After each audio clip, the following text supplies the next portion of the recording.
नमस्कार मित्रों, आज हिंदी साहित्य में सुनिए कथाकार अमृतलाल नागर जी की लिखी हुई कहानी संजोग।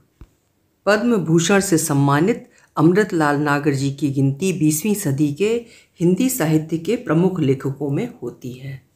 तो प्रस्तुत है उनकी लिखी हुई कहानी संजोग। दरवाजे की कुंडी खटकी। दरवाज़ा खुलने पर भीतर और बाहर खड़े दोनों चेहरों पर अजनबीपन झलका।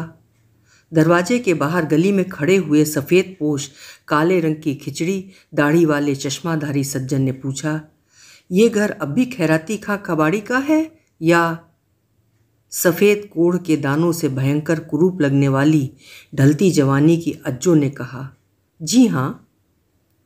उनका ये बाहरी हिस्सा तो बहुत टूटा खुदा हुआ था, अब तो अजहरे नौ बन गया है। क्या खैराती साहब हैं? जी नहीं, उनको तो मरे बरसहाँ बरस हो गए। तब ये मकान अजसरे नौ किसने करवाया? मेरे शौहर ने। दाढ़ी वाले भले मानुस ने चौंक कर अज्जो को देखा, फिर पूछा, खैराती चच्चा की तो एक ही बेटी थी अज्जो। मैं ही हूँ अज्जो बुलाकी भैया। हाय अज्जो तुम? ठहरो, पहले मुझे भीतर आ जाने दो। बुलाकी खां घर के भीतर आ गए और बाहर के दरवाजे बंद कर दिए। ये तुम्हारा क्या हाल हुआ अज्जो? अज्जो के सफ़ेद होंठों पर दुख भरी मुस्कान की रेखा खिंच गई। तुम्हें याद है लड़कपन में मैं तुम्हारे पीछे दीवाना था? याद है, मगर नसीब में तो ये दिन देखना बदा था बुलाकी भैया, वरना अब्बा आपके यहाँ से आने वाला पैगाम भला क्यों नामंजूर करते? आप तो सुना है कानपुर जाके बहुत बड़े आदमी हो गए हैं। बड़ा बड़ा तो क्या, हाँ खुदा के फजल से 2 बेटे हैं और अब तो काम संभालने लायक भी हो गए हैं। मोजे बनियान का कारखाना रोटी चटनी के वास्ते अच्छा सहारा बन गया है। मैं सोचता था कि यहाँ भी तुम्हारा और अपना घर मिलाकर छोटे बेटे के वास्ते भी एक कारखाना बनवा दूँ। मैं समझता था कि खैराती चच्चा का घर अब खंडहर पड़ा होगा। खंडहर ही हो जाता, मगर मेरे खाविंद ने इसे नए सिरे से न बनवा दिया होता तो। ये जगह उन्होंने अपने लड़कों के लिए ही नई करवाई थी और अब तो बुलाकी भैया इस मुसीबत के सहारे सी जायदाद को बेचूंगी नहीं। मेरे शौहर ने ये आगे 3 दुकानें बनवा दी हैं, इन्हीं के किराए से बच्चों का पेट पालती हूँ। इसे बेच दूँ तो जाऊँगी कहाँ? खैर अब तो सवाल ही नहीं उठता अज्जो। मैं उधर मजीद वाले घर की बात भी चला रहा हूँ। सोचता था ये मकान सस्ते में मिल जाएगा और मेरे घर से लगा हुआ ही है, बीच की दीवार तोड़कर एक कर लूँगा। पहली और उसके बच्चों के मारे हमें घर दुकान से हटा जरूर दिया है, मगर मेरे मालिक तो अब भी वही हैं। मेरे भी और जो कुछ यहाँ है उसके भी, वो इसे बेचने नहीं देंगे। मैं समझता हूँ अज्जो, वो बात ख़त्म हो गई। हाय क्या खूबसूरत थी तुम कभी। यहाँ रहता था तो 8 पहर तुम दिमाग में रहा करती थी। खैर तो चलता हूँ, मैं यहाँ अभी 8-10 दिन और रहूँगा। एक आध बार तुम्हारे यहाँ फिर आऊँगा और मेरे लायक कोई काम काज हो तो बेझिझक बतलाना। बुलाकी खां चले गए। अज्जो का मन पुरानी यादों में खो गया। बाप खैराती खां नब्बू कबाड़ी के नौकर थे। दिन भर कंधे पर बोरा डालकर गलियों गलियों में टूटे फूटे बर्तन बेच डालो, खाली शीशियाँ, पुराने कपड़े, रद्दी, अखबार बेच डालो की आवाज़ें लगाते और सौदा करते घूमते थे। नब्बू अठन्नी रोज़ देता। कभी कभी कम कीमत में अच्छा माल ले आने पर 2-4 आने अधिक भी दे देता, जो खैराती के ताड़ी महुए के काम आ जाते थे। अज्जो 5-6 बरस की ही थी तब उसकी माँ मर गई। खैराती नशे की तलब में कभी कभी इधर उधर मारा मारा घूमता फिरता और घर ही ना आता था। बुलाकी मियाँ की अम्मा ही उसे 2 रोटी खिला देती थी, अपनी गरज से ही सही, मगर अज्जो उसी के सिखाए खाना बनाने और घर गृहस्थी के काम में कुशल हो गई। बुलाकी की माँ यही चाहती थी कि लड़की अच्छी है, बुलाकी से इसका निकाह पढ़वा दूंगी तो घर की रौनक बची रहेगी। बुलाकी के बाप नन्हू हजामत बनाया करते थे, घर का चूल्हा उसी की बदौलत जलता था। नन्हे नाई जब अपने बेटे बुलाकी के लिए अज्जो का पैगाम लेकर खैराती के यहाँ पहुँचा तो खैराती अकड़ कर बोला, असली पठान की बेटी को साले हज्जाम की जोरू बना दूँ? हरगिज़ नहीं, भाग जाओ। नतीजा ये हुआ कि उधर तो बुलाकी घर से भागा और इधर रोटी से बेसहारा होकर अज्जो भी घर से चली गई। भटकते भटकते मौलवीगंज के अमजद मनिहार की घरवाली ने उसे अपने यहाँ रोटी पकाने की नौकरी दे दी। अज्जो का रंग भले ही काला हो, मगर नाक नक्शा बहुत ही सुंदर था। खास तौर से उसकी आंखें तो शहद भरी कटोरियाँ ही थीं। अमजद की बीवी अपने बच्चों के साथ 1-2 रोज़ के वास्ते अपनी चचेरी बहन के यहाँ अमीनाबाद गई थी। इसी बीच में अमजद ने अज्जो के साथ अपना रिश्ता बना लिया। अमजद की पहली बीवी नूरी थी तो खूबसूरत, मगर जबान बहुत तेज थी। अज्जो अमजद के मन भा गई। 2 बच्चे भी हुए। 2 दरों वाली बड़ी दुकान की मालकिन बनकर अज्जो के चेहरे पर निखार आया और बदन भी चौड़ा हुआ। दिन अच्छे बीतते, मगर बदकिस्मती से सफ़ेद दागों की बीमारी लग गई। दाग बढ़ते ही गए। अज्जो इतनी बदसूरत हो गई कि उसको दुकान पर बैठलाना गहकिनों के लिए मनहूस साबित होने लगा। पहली बीवी नूरी के अच्छे दिन फिर से लौट आए। अज्जो और उसके दोनों बेटे मौलवीगंज से हटाए जाने पर फिर इसी गुलियादाई की गली में आ बसने को मजबूर हुए। अमजद ने क्या यही कम भलमनसात दिखाई थी कि अज्जो के मैके वाले घर को नए सिरे से बनवा दिया था और उसमें 3 दुकानें भी आगे को निकलवा दी थीं। उसी के 90 रुपये महीने की आमदनी से अज्जो और उसके बेटों का किसी तरह से गुजारा हो जाता था। जिस दिन बुलाकी मिले उस दिन अज्जो अपनी बदकिस्मती पर बार बार रोई। उसने एक दिन वो भी देखा था जब अमजद ने उसका शरीर सोने चांदी के गहनों से मढ़ दिया, और वो दिन भी देखा जब शौहर के मन से उतर जाने पर नूरी ने उसके एक एक गहने उतरवा लिए थे। नंगी बुच्ची होकर ही वो इस घर में लौटी थी। बच्चों के कपड़े तक फट चले थे। रमज़ान के दिन आने वाले हैं। गरीबों का मोहल्ला ही सही, मगर हर घर में 2-4 नए कपड़े तो बनेंगे ही। अज्जो अपने बच्चों का मन भला कैसे बहलाएगी। आंसू थमते ही नहीं।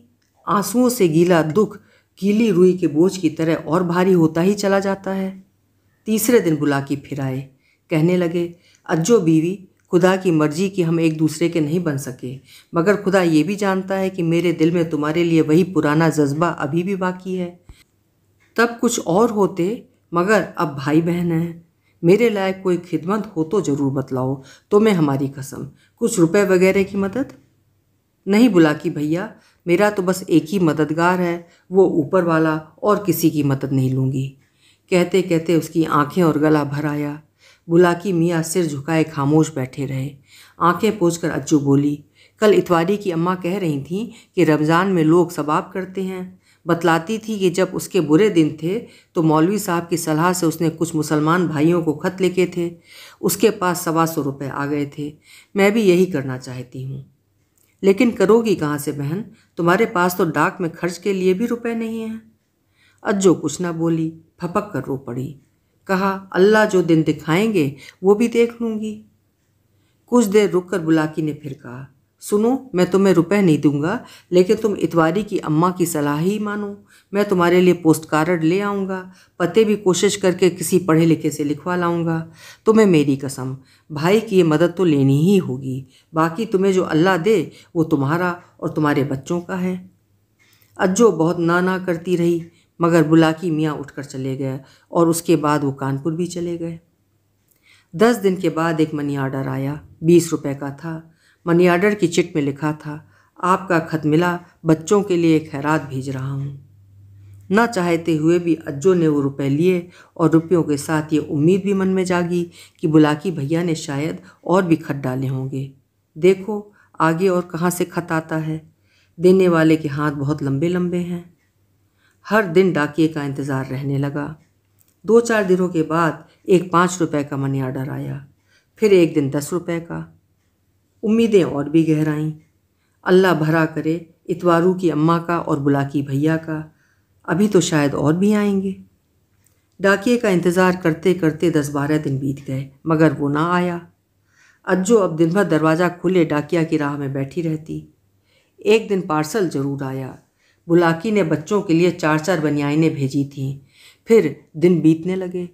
ईद का दिन पास आता जाता था, मगर डाकिया नहीं आया। ईद के दिन बच्चे कोई नई बनियान ही पहनकर बाहर नहीं निकलेंगे।